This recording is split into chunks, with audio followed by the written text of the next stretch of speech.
Hello, my wonderful people. Good morning, good afternoon, good evening, good night, depending on your time zone or anytime you are coming across my platform, Linda's TV show. If it is your first time and you like what you are watching, kindly subscribe, put on your notification bell to all notification. In that way, you'll be able to know when we upload a new video. YouTube, I want to appreciate you for creating this wonderful platform for us to use to disseminate information.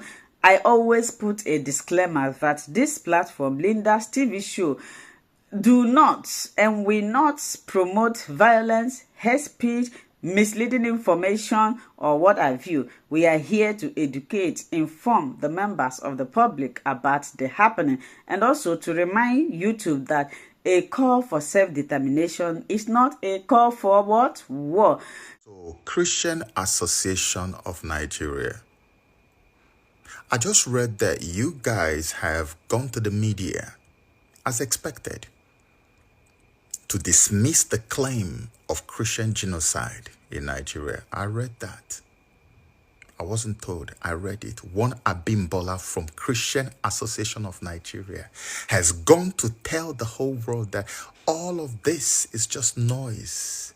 It's just some foreign actors trying to undermine the government of the day. Yes, you can fight against terrorism, help and support. Let's fight terrorism, but all of this thing, it just is not true. The terrorists, they kill everybody. You know as much as I do, yes, terrorists kill everybody. They kill Christians, they kill Muslims.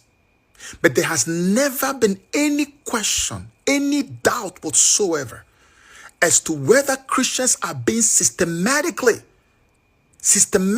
eliminated to the point of genocide in this country called Nigeria. There has never been a question.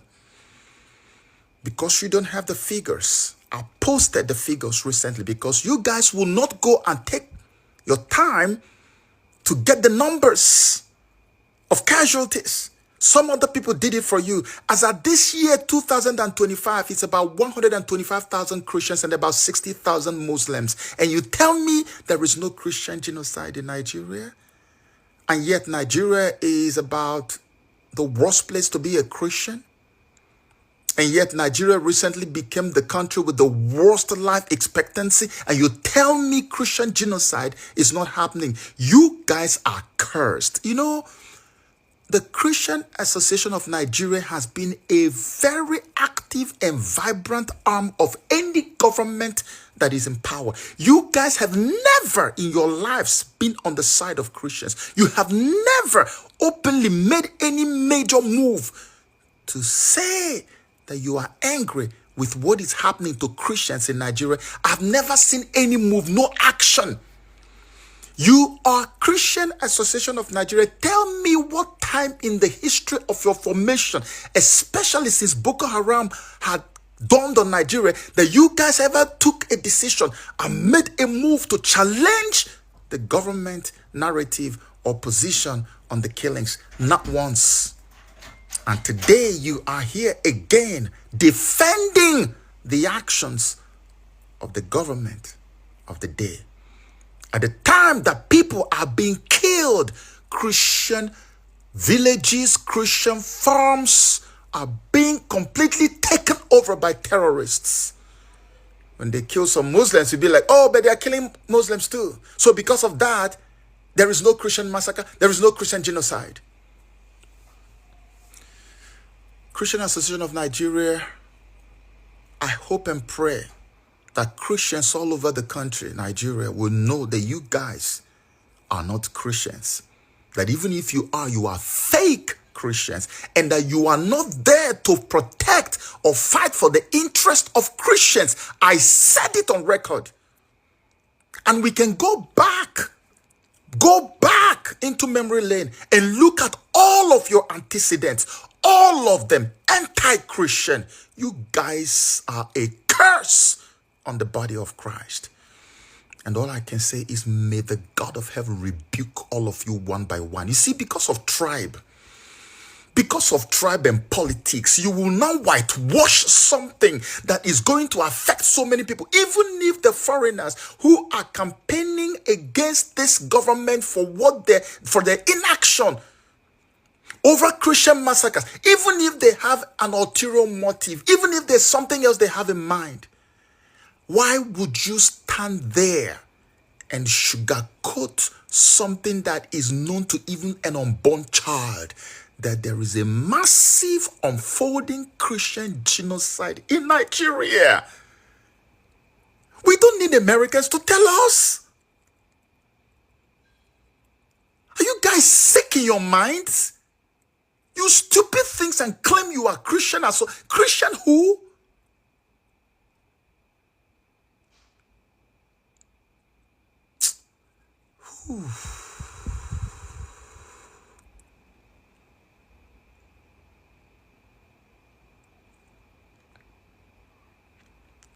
Help is on the way. Help is on the way. One way or another. God will see his people through. Oh, he will see his people through. Trust me. If it's for you guys, all these hopeless political associations, if it is for you people, all you are doing is canvassing for prayers all over the place. Pray for Nigeria, pray for Nigeria. Do not demarket Nigeria. Do not speak evil of Nigeria. But you don't want to look at the very foundational problem that Nigeria has. You are sitting down there saying absolutely nothing when the president of the federation gave only 2 ministerial slots to Igbo people, and you guys look at the injustices and how they have vowed that no Igbo man will ever rule Nigeria, and you look at the injustice, nobody is allowed to speak about it, but you're telling Igbos who are inside your churches to pray for Nigeria. And psychologically, you're seeing the people are being traumatized by injustice. What is the essence of church if it is not to support justice over injustice? If it is not to fight for the oppressed? Because church is business for Nigerians. It's a political tool of control in Nigeria. That's why nobody will pay attention. When it comes to defending the injustice meted on other people, like the Igbo people, you will say, oh no, you see, church is church. We don't get involved in politics. But when it comes to whitewashing the lie that is putting a dent on the government of the day, you will get the church involved in praying. You will start speaking up. You will start having protests. 1 million man march, shutting down Ojota, doing all these things. But you can't get involved in the other acts of injustice. You fake people.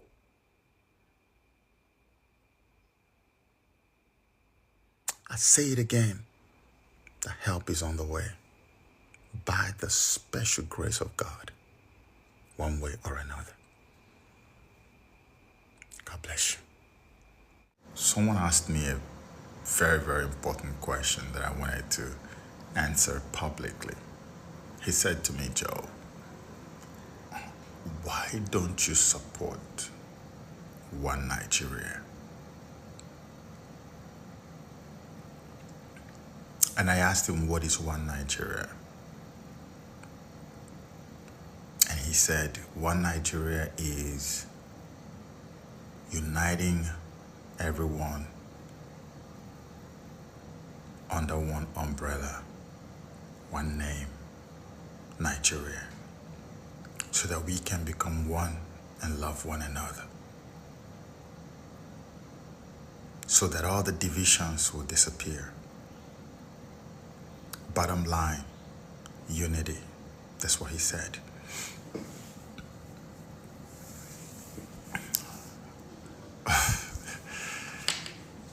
So I told him clearly that One Nigeria is not about unity. It's not about uniting Igbo, Hausa, and Yoruba, or any other tribe. No, it's not. One Nigeria is all about oppressing, suppressing, and keeping the Igbo people permanently caged permanently incapacitated, permanently emasculated economically and otherwise. Put them in chains. Do not give them any breathing space, because if you do, they will overrun everyone, overrun the entire place, and outpace the colonial forces who are behind the curtains, engineering all of these that you see. The whole idea of one Nigeria, let me say it again, is to keep the Igbos permanently incapacitated and enslaved. That is the truth, only the truth, and nothing but the truth. If you wanted to unite Nigeria, you don't have to make noise about it. The indices of unity are there. There are so many things that Nigeria could have done if they wanted to be united, if that's what we are pursuing in Nigeria, if that was the agenda. I'll give you a few examples so you don't think I am just speaking sentimentally or I'm just being a typical Igbo man, playing the victim's card like you people always say. Explain to me why people in Yoruba land, children at school, are not being taught Yoruba language, Igbo language, and Hausa language at school. Explain to me why kids in Igbo land are not being taught all these 3 major languages, and kids in the north are not being taught all these 3 major languages, so that whenever they go to any part of the country that they don't originally come from, they can easily communicate with their fellow Nigerians.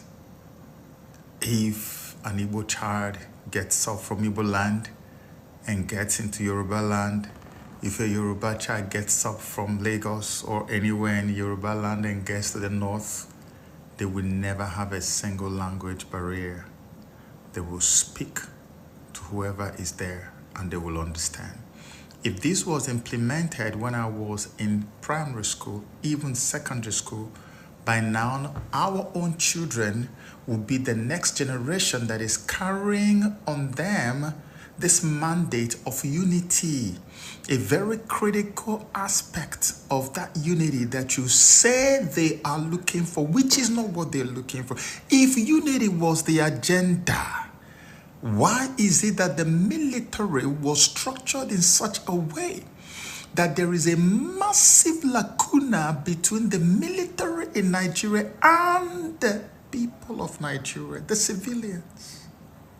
The military functions in a way that when the people see the military coming, they see an enemy. When the military sees the people coming, they see a potential enemy. There is no connection, no love affair, nothing whatsoever, because they were structured to protect the interest of the colonials at the center, where these things are dictated from. The military's job is to answer to the federal government. Go to other countries in the world, you will see the relationship. Have you seen where the military is punishing a civilian in Nigeria? You can just tell that there is no relationship whatsoever. It was by design. If a military man is in trouble somewhere today, Nigerian people, for the most part, a greater percentage will allow that military to perish if they won't even make it easier for him to perish.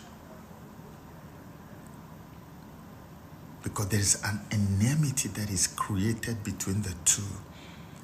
It was by design, because they are meant to protect the forced unity.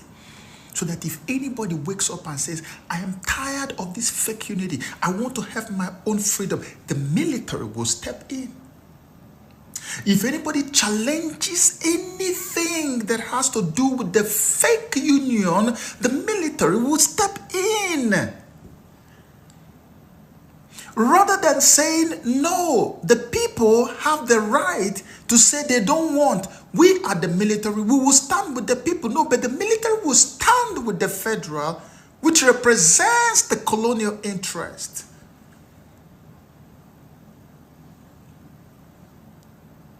And so, one Nigeria was meant to be protected by the military. And that's almost like their sole responsibility. That anybody who shall dare to come against this whole idea of one Nigeria, which is actually not about one Nigeria, that the military shall come to find out what your problem really is. As you have seen in the case of Mazi Nnamdi Kanu and any other person who had tried, boom, they are the first. They don't send the police. The military will come for you. Because one Nigeria is not about uniting the independent nations that existed in Igbo land, in the north, in the west, before Lugard forcefully amalgamated in 1914. One Nigeria is about keeping this rare breed of people in eastern Nigeria in shackles, because the moment you leave them, they will just take over everywhere. They have found out what is in the Igbo man. They have written about it in their colonial books and writings, and everybody knows that's what it is. That's why an Igbo man is not allowed to become the president of Nigeria. An Igbo man cannot have seaport in his region. Any seaport that is even in close proximity to the Igbos must be destroyed. That's why we had to dismember the geopolitics of the Igbo man, so that we can make it look like they are isolated and that they are landlocked. It's all about, if you want to be hated by the colonials, get close to the Igbos. If you want to be loved, you better punish the Igbo man. That's why everybody has mouth to talk to the Igbo man in Nigeria. It's all about the Igbos. 20 pounds given to them after the war, where they lost close to 6 million, and yet today, by several years ago, they said about 55% of the money in circulation in Nigeria is in the hands of the Igbo man, and they are still rising and taking over. It's about the Igbo man, not about real unity. The earlier we understood this, the better for all of us. But we are here to stay, and we will be free one way or another. God bless you. Thank you so much, my wonderful viewers, for watching this video together with me from the beginning to the end. Like I said before, if you like what you see here, if you like what I do in this platform, as you have finished watching this video, please hit that red button that says subscribe and put on your notification bell to all notification. In that way, you'll be able to know when I upload a new video. Share my videos, leave your comments in the comment section constructively. Until I meet your way again in my next video, I still remain your Linda's TV show. Bye-bye.